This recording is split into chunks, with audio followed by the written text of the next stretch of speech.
La Genèse, chapitre 4. Adam connut Ève, sa femme.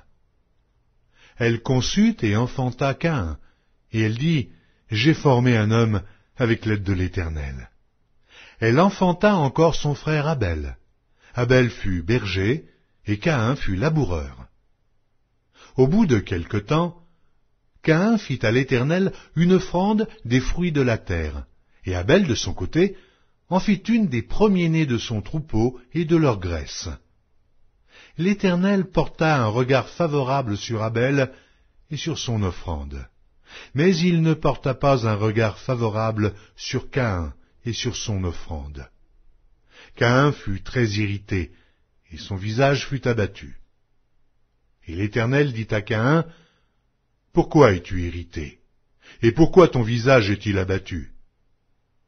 Certainement, si tu agis bien, tu relèveras ton visage.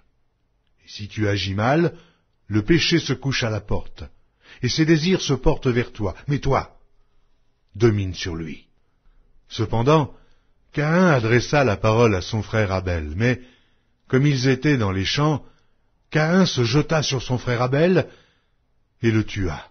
L'Éternel dit à Caïn, « Où est ton frère Abel? » Il répondit, « Je ne sais pas, suis-je le gardien de mon frère? » Et Dieu dit, « Qu'as-tu fait?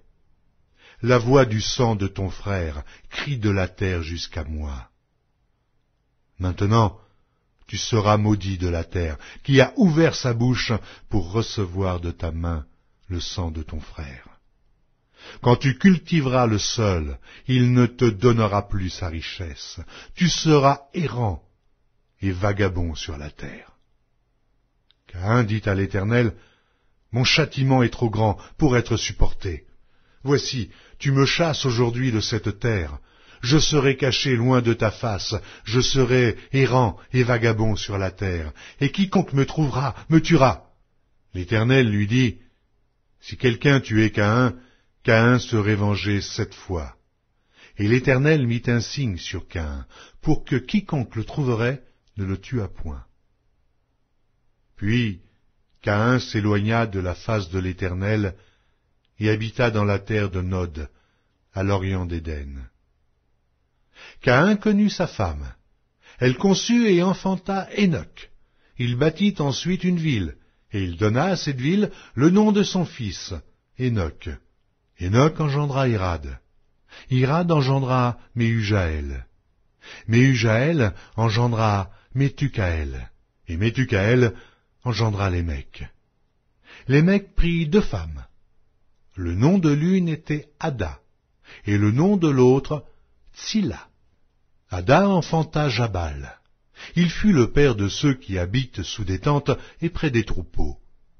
Le nom de son frère était Jubal. Il fut le père de tous ceux qui jouent de la harpe et du chalumeau. Tsilla, de son côté, enfanta Tubal-Caïn, qui forgeait tous les instruments d'airain et de fer. La sœur de Tubal-Caïn était Naama. Lémec dit à ses femmes, « Ada et Tsilla, écoutez ma voix. Femmes de Lémec, écoutez ma parole. J'ai tué un homme pour ma blessure, et un jeune homme pour ma meurtrissure. Caïn sera vengé 7 fois, et Lémec 77 fois. » Adam connut encore sa femme. Elle enfanta un fils, et l'appela du nom de Seth, car, dit-elle, « Dieu m'a donné un autre fils à la place d'Abel que Caïn a tué. » Seth eut aussi un fils, et il l'appela du nom d'Énoch. C'est alors que l'on commença à invoquer le nom de l'Éternel.